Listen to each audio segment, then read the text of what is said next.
Hello everyone, Sage Dakota, marriage and family therapist here, talking about twin flames again today.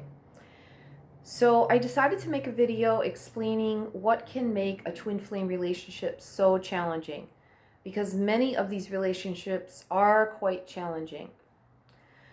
So the first thing is sometimes the two people are on a different path. And I know some people find that hard to believe, especially because there's so much misguided information on the internet telling everybody that somehow your twin flame is like living an exact parallel life to yours, and that you're going to have the same interests and all the same likes and dislikes, and that's just not the case. You're each carrying part of the same spirit, but your souls are not the same. And I recommend you watch my other videos about twin flames to understand that. So one person's soul's path in this lifetime might be to go to some country somewhere and work for the Peace Corps. And the other person's soul path might be to get married and have children. And those two paths are not compatible.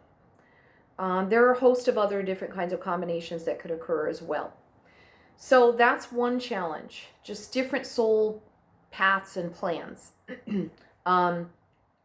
So for those people, a lot of times you come together with your twin flame at a certain point in your lives, and then your souls have different things you have to do when you separate. Sometimes you come back again later, sometimes you don't. But the twin flame, the twin ray is always there. You're always there for each other as a catalyst for growth, for spiritual growth and psychological growth too. However, very often people come together and they're not ready for the intensity of the psychological, spiritual growth that occurs in that kind of a relationship. It is very intense. So with so-called ordinary relationships that aren't twin flame relationships, people come together and most people to some degree will project onto each other. And especially in the beginning, and that's the honeymoon stage. And then you get to know each other better and you start to see each other's, shadow stuff come up.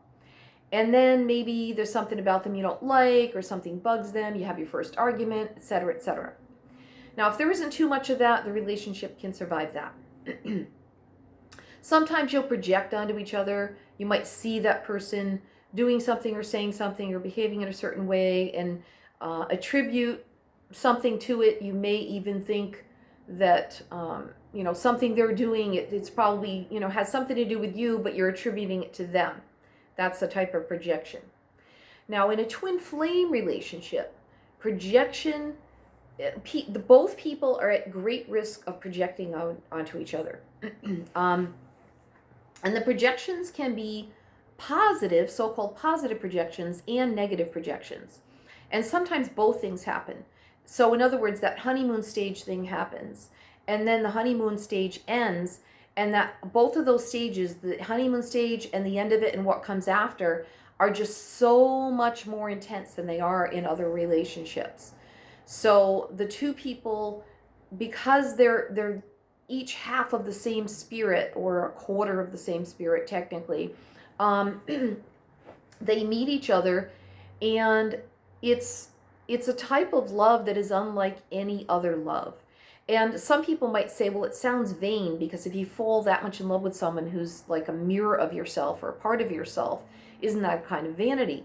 But there's no such thing as vanity when it comes to the divine, because we're all from the same light and we're all trying to get back home. And when we rejoin with a twin flame, it's like coming home again. It's like that missing piece of ourselves that we've been looking for eons.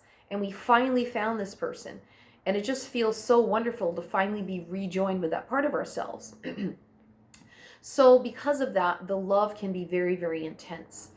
However, so can the projecting and the mirroring.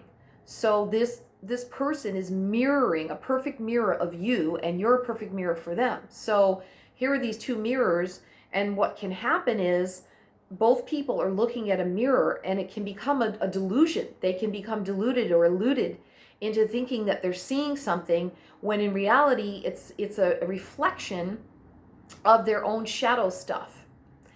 And in that case, if one or both persons have not done a lot of psychological work on themselves, they're going to be in big trouble. Or they're going to just run because they're going to be scared and they're going to bolt because it's just really intense. And, or, they'll project onto their partners. So say they see some shadow stuff, then they will attribute that to the partner. And they'll see that partner as having these shadow qualities when in fact it's something that that person themselves needs to heal within themselves, but they're seeing it as being their partner's stuff, when in fact their partner is just reflecting it back to them. And in no other relationship is this more apparent, or present, I should say, more present than in a twin flame relationship. It's not always apparent. Both people may not see it clearly. So this is why a lot of people run from a twin flame relationship. And the runner, I can't say if the runner's usually the person who's afraid of the mirroring, or if they're turned off by the projections, or both. But it's likely that the person who's more able to handle the mirroring, more able to handle the projections, even if they're being projected onto, they're more likely to stay.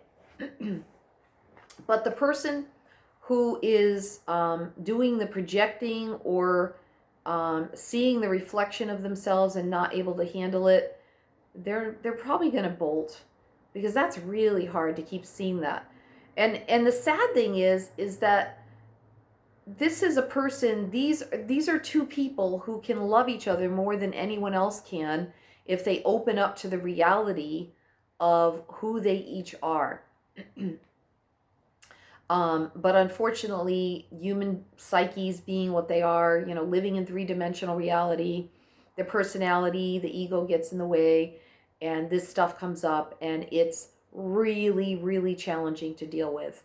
And I recommend, if you've met your twin flame, to get into couples counseling, preferably with somebody who understands twin flame relationships, because you are going to need support. And I also highly recommend Cassidy Kane. Check her workout, go to her website. Cassidy Kane has some great free resources, guided meditations and so forth, that can really help you through the twin flame connection. Okay, I hope this has been enlightening. Take care.